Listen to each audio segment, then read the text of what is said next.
안녕하십니까. 한글 서예를 강의하고 있는 바라 함경란입니다. 의학의 발전으로 건강한 100세 시대를 향해 가는 요즘 여러분들께서는 각자 본인에게 맞는 취미생활 한 가지씩 선택해서 잘 운영하고 계시지요?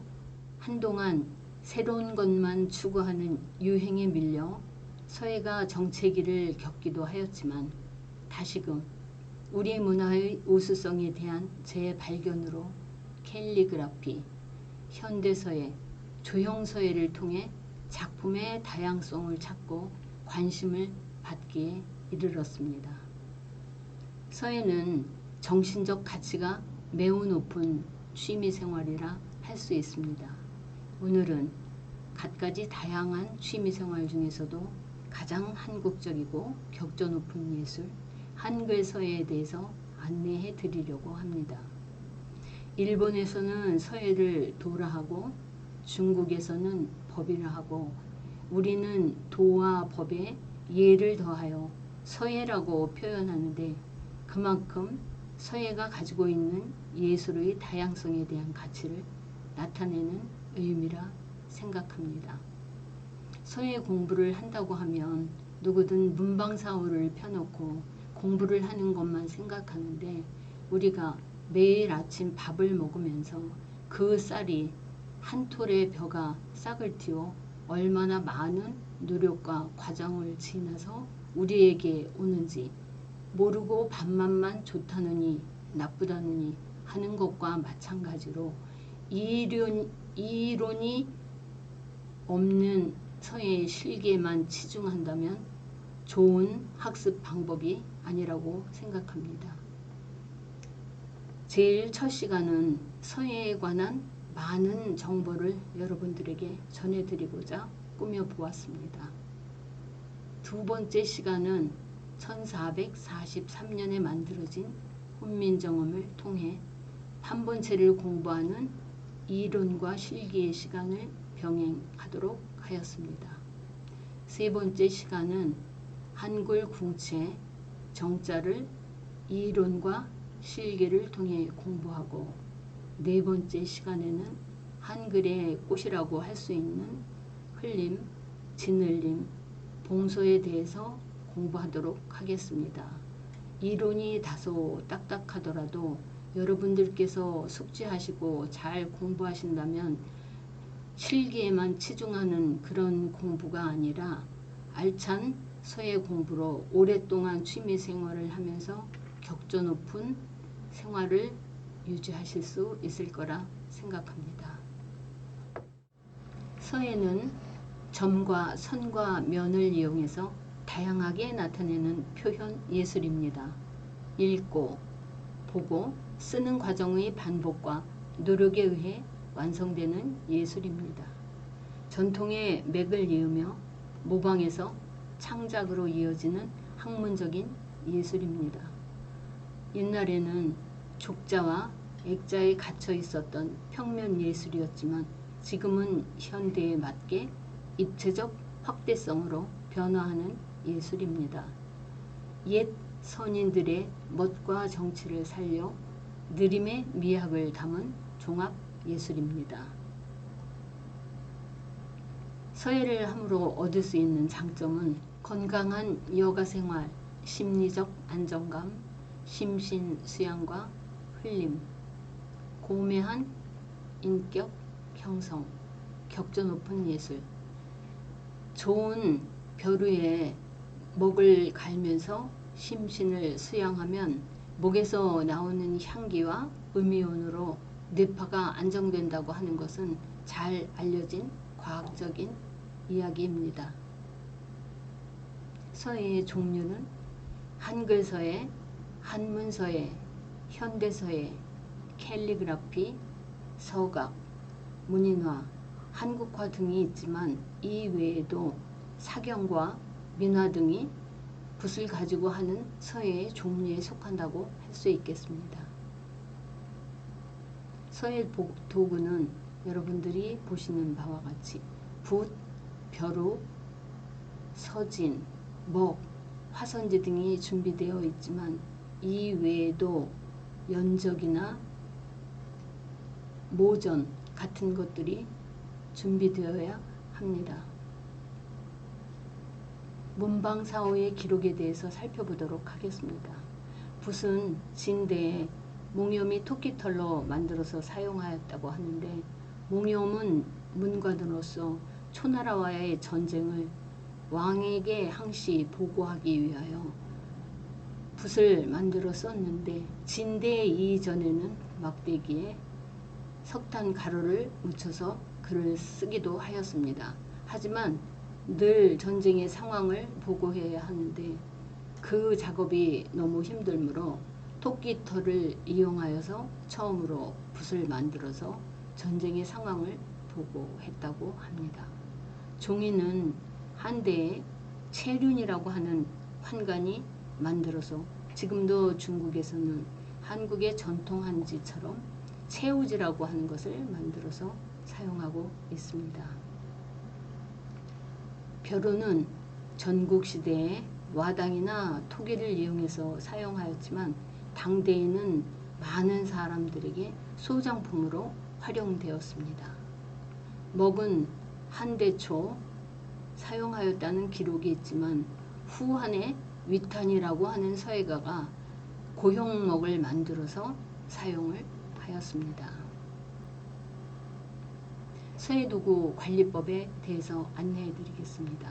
붓을 관리하는 방법으로 인조모든 자연모이든 원추형으로 묶어서 만든 붓은 생명력이 없기 때문에 매일 빨고 하는 것은 그다지 좋은 관리 방법이 아닙니다.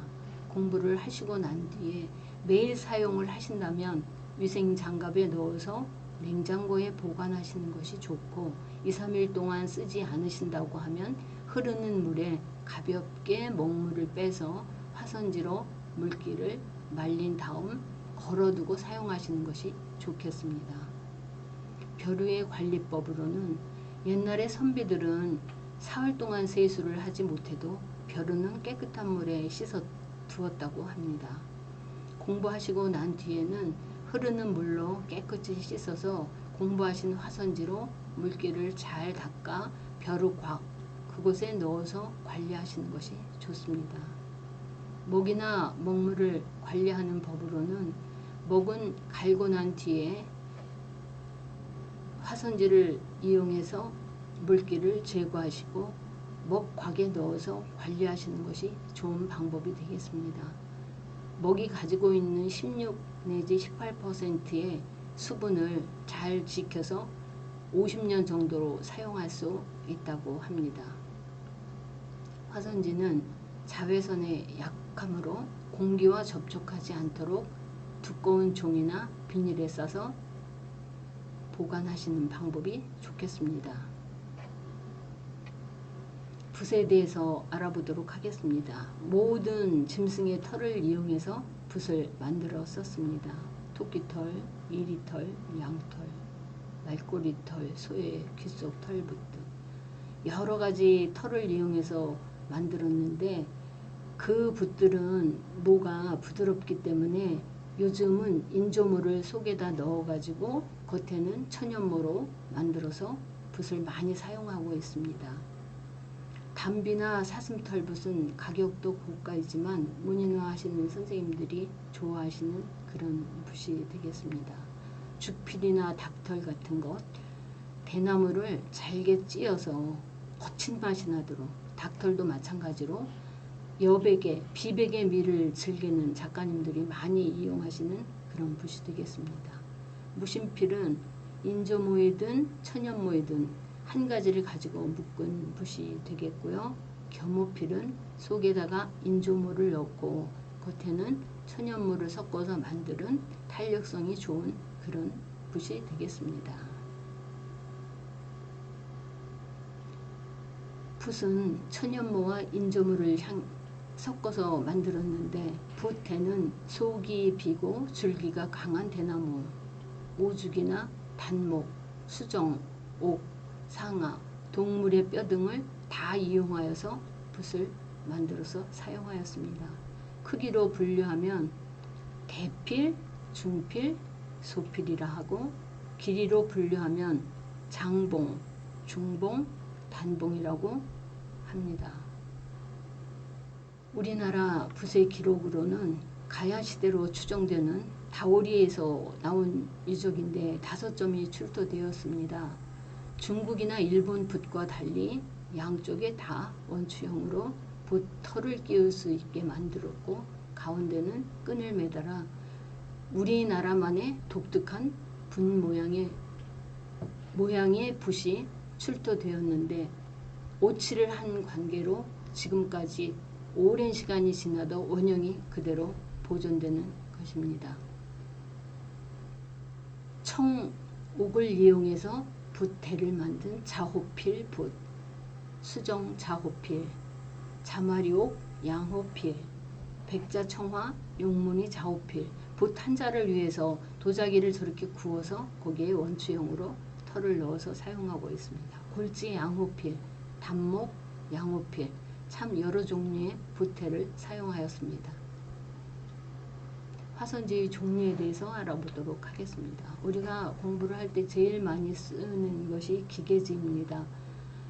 수제지, 기계지, 순지, 색지, 화선지를 2장 붙인 2합지, 3합지, 6합지 등 크기를 구분해 보면 전지는 70 곱하기 200, 국전지는 70 곱하기 200, 전지는 70 곱하기 135, 연습지로 제일 많이 사용하는 반절지는 30 곱하기 135가 되겠습니다. 4절지는 그것을 다시 반으로 나눈 것이고 3절지는 전지를 가로로 3등분하여 문인화할 때 사용하는 것입니다. 종이에 대한 기록을 알아보도록 하겠습니다. 후한시대 채륜이 발명하였고 고려사에서는 담징이 일본에 종이와 목을 전한 기록이 남아 있습니다. 한국에서는 한지, 중국에서는 당지, 일본에서는 화지, 서양에서는 양지라고 합니다. 저피, 조비, 조회, 종이 등으로 바뀌어 현재에 이르게 되었습니다.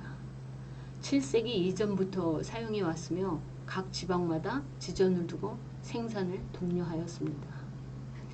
당나무로 만든 태지, 뽕나무로 만든 상지, 버드나무 잎으로 만든 유엽지 등 지금은 전주 전통한지, 안동한지, 문경한지 등이 유명하지만 그 맥을 이어가는 것은 전주 전통한지가 큰 몫을 차지하고 있습니다.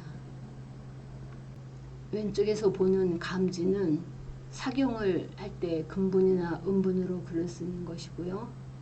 그 다음에는 순지, 그 다음에는 물감을 들인 색지, 그 다음은 문의지, 화선지 등으로 우리가 많이 이용하는 것이 되겠습니다. 송대 계림지에 고려의 닭종이는 윤택이 나고 빛이 아름다운 백추지라라고 기록되어 있습니다. 고반 여사의 고려 종이는 색은 희고 비단같이 질기며 글을 쓰면 먹물을 잘 빨아들여 애착심이 생기는데 중국에는 이런 종이가 없다라고 되어 있습니다. 행초소의 대가 황정교는 백추지가 좋다라고 말하였습니다. 청나라 건용 황제가 동기창의 산수도를 보고 그림도 좋고 종이도 좋다는 발문을 남겼는데 그 종이는 조선 왕실에서 중국 황제에게 선물한 그런 종이가 되겠습니다. 불국사 석가탑에서 발견된 무구정광대 다란이 경은 7세기경, 불국사가 창립된 게 751년 전이니까 그 전에 만들어져서 봉안된 것이겠지요. 탑 안에 세계에서 가장 오래된 인쇄물인데 중국 박물관에는 그것을 똑같이 만들어서 진열해 놓고 본인들이 그 종주라고 얘기를 하는데 이것은 무구정광대 다란이는 불국사의 석가탑 속에서 나온 우리의 제일 오래된 종이에 대한 기록 문화가 되겠습니다. 얼마 전 프랑스에서 돌아온 외교장각 도서 200년이 지났는데 지금도 변색이 없는 것을 보면 조선이나 고려시대의 백주지 등은 정말로 자랑스러운 우리의 유물이라고 할 수 있겠습니다. 황정견의 지주명이라고 하는 작품인데요. 황정견은 유명한 시인이고 서예가였습니다. 당대 위의증의 지주명을 중요한 부분을 골라 썼던 힘차고 간결한 행서인데 베이징 옥션에서 770억에 경매되었습니다. 서예 사상 가장 높은 가격으로 이 작품 한 점이 경매되었습니다. 크기는 8.23m, 82행 407자인데 중국의 문화에 대한 이해를 우리가 한눈으로 볼 수 있는 것이죠. 벼루에 대한 기록으로는 신석기 시대 3000년, 5000년 앙소문화 그때 도자기로 만든 벼루가 발견되었습니다.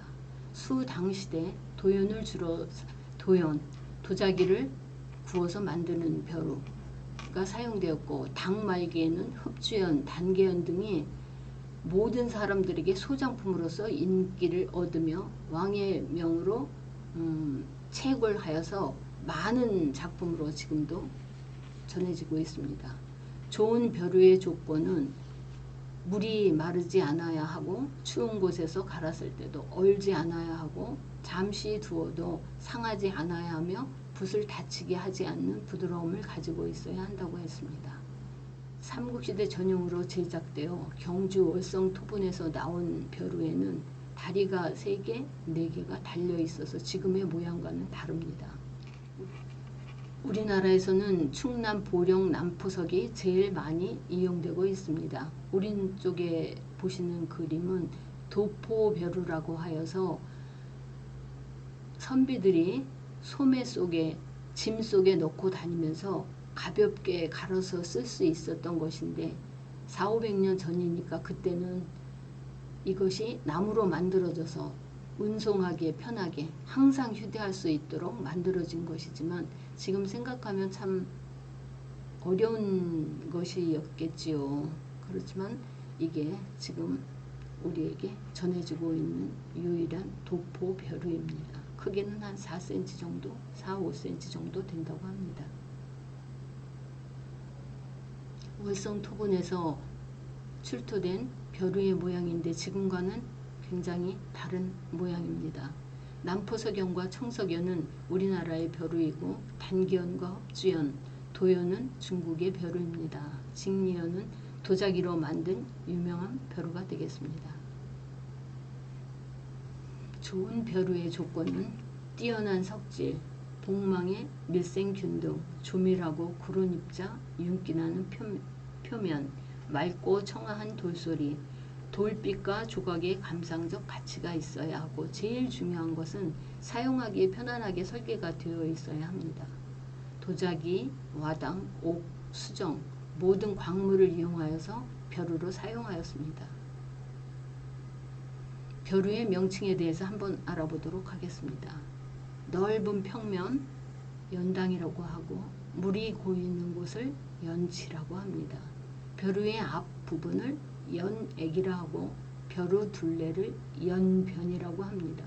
벼루의 아랫부분 작가들이 이름을 새겨서 쓰는 것을 저부라 하고 그 벼루를 담는 것을 벼루곽이라고 합니다. 15세기에 제작되었다고 하니까 훈민정음이 1443년에 반포되었으니 15세기면 100년 정도 지난 뒤에 이 벼루가 만들어져서 우리에게 전해지고 있는데 아까 공부하셨던 바와 같이 연지와 연당의 차이에 굉장한 차이점이 있습니다. 그러면 연지에서 물을 끌어올려서 갈기가 힘들기 때문에 아까 쓰기에 좋게 설계되어야 한다고 하였는데 이것은 연당과 연지의 깊이에 너무나 많은 차이가 있는 것으로 보여집니다. 목에 대해서 알아보도록 하겠습니다. 목에 대해서 알아보도록 하겠습니다. 목의 성분은 탄소로 흑연, 목탄, 안료인데 흡착성이 뛰어납니다. 지구가 생성되며 인간들은 기록의 역사를 남겨오고 있습니다. 스페인 북부 산탄테르 지방에서 발견된 라스코 동굴의 벽화에 그려진 황소 그림들 약 2만 년 전에 그려진 것인데 갑골 시대를 맞아 뼈나 거북이 등딱지, 나무 조각 등의 기록을 남기고 주간 시대에 이르러서는 돌을 갈아 옷을 묻혀서 사용하였습니다. 처인 시대가 오며 그 흐름을 모아 악여와 섞어 사용하여 그 기록을 남기게 되었습니다. 알타미라 동굴의 벽화인데요. 스페인 산탄테르 지방에서 발견되고 처음에는 이것이 인정받지를 못하였습니다. 라스코 동굴에서 발견된 이 유물 다음에 100년 정도 지나고 80년 베제르 쇼베 동굴 등에서 계속 이러한 것들이 발견되었는데 이것은 약 2만에서 3만 년 전 선사시대의 유물들이라고 합니다. 1868년에 발견되어서 1985년 문화유산으로 등재되기까지 약 120년 정도의 탐사와 학술적인 분석 방법이 동원되어 드디어는 우리가 2만 년 전 선조들의 기록을 볼 수 있는 저러한 문화유산이 탄소, 즉 목의 시초로 인해서 지금까지 우리에게 전해지게 되었습니다. 연대를 추정하는 것은 우라늄 토티움 방식으로 탄소를 측정한 것이고 현재 우리가 사용하는 먹은 그 성분이 탄소로 뛰어난 흡착력으로 인류의 기록 역사가 잘 전해져 오고 있는 것입니다. 목의 기원은 담증이 고구려 영양왕 때 일본으로 건너가서 탱화될 불교 미술의 기여한 기록이 일본 사기에 전해지고 있습니다. 나라현에 있는 호류사의 금당 벽화 12폭을 그린 그림이 우리에게 전해지고 불교와 문화 발전을 위해서 담증은 많은 노력을 하였습니다. 종이와 먹, 연자방아 만드는 방법 등을 일본에 전한 기록이 일본 서기에 있습니다. 고구려 때 송연목을 당나라에 진공했다는 칠경록의 기록이 있고 고려 도경에 중국과의 교역품으로 송연목이 가장 뛰어났다. 신라시대부터 고려를 거쳐 조선에 이르기까지 대표하는 수출품이었다. 나라에 중요한 행사가 있을 때 다른 임금들은 먹을 하사하였다고 합니다. 그런데 정조대왕은 독한 술을 신하들에게 대접하며 오늘 취하지 않으면 퇴청하지 못한다 라고 하였는데 대궐에서의 행사에서 먹이 신하들에게 주어지는 하사품으로 아주 많이 사용되었다고 합니다. 선조들의 과학적인 조목법으로 품질이 좋아 약이 귀했던 시대에는 약재로도 사용이 되었습니다.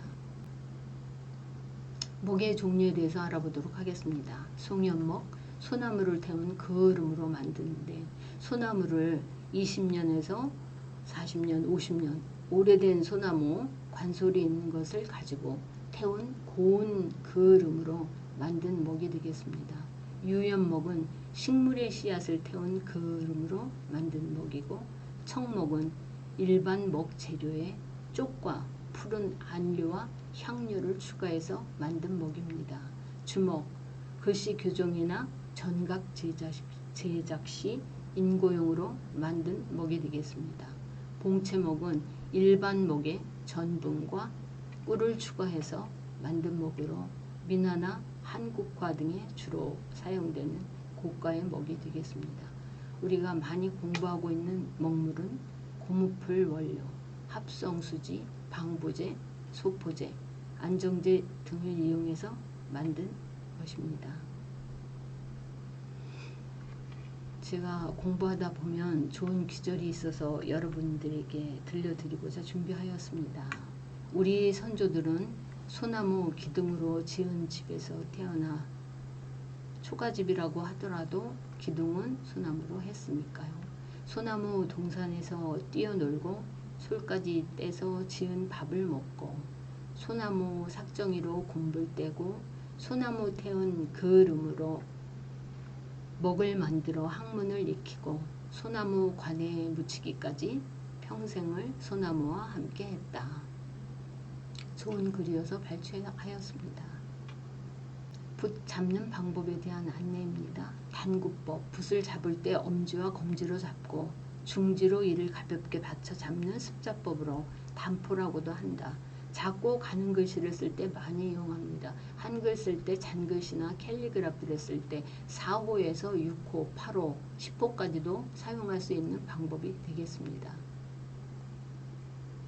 쌍구법, 엄지와 검지, 중지를 사용해 붓을 잡음으로 균등한 안정감을 유지할 수 있고 손목과 팔의 근력으로 다양한 선을 구사할 수 있는 장점이 있습니다. 10호에서부터 20호, 더 큰 장필, 장봉을 쓸 때 손에 쥐가 나지 않는 좋은 방법이 되겠습니다. 학습 방법에 관해서 안내해 드리겠습니다. 형임, 법첩의 형태를 모방하여 쓴다. 의인, 법첩에서 자형 형성을 이해하고 특징을 간추하여 쓴다. 법첩을 외운 뒤 등을 돌린 뒤 쓴다.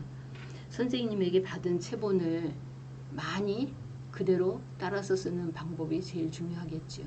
그 다음에 그 체본의 자형이 어떻게 형성되었는지를 이해하고 공부하는 것입니다. 그 다음은 선생님 체본에 의존하지 않고 그 모양과 뜻을 이해한 뒤 보지 않고 쓸 수 있을 만큼 많이 공부해야 된다는 것입니다. 오늘 수업이 조금 딱딱하고 어려우셨지요. 하지만 이론이 뒷받침되는 실기 공부가 진정한 서예 공부라고 생각합니다. 오늘 공부하신 내용들을 숙지하시고 다음 시간에는 실기 공부와 병행하여서 즐거운 시간을 갖도록 하겠습니다. 고생하셨습니다. 감사합니다.